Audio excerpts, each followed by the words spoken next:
everyone, today we'll talk about how to fix or how to solve Facebook keep loading. To know how to fix or how to solve Facebook keep loading, you should just go to settings like this. We will click.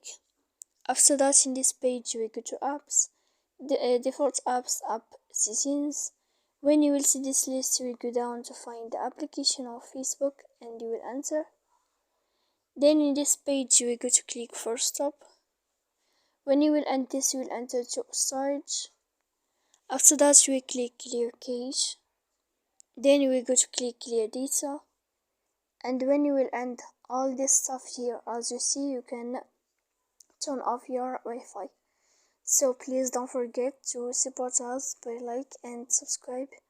See you next time in another video.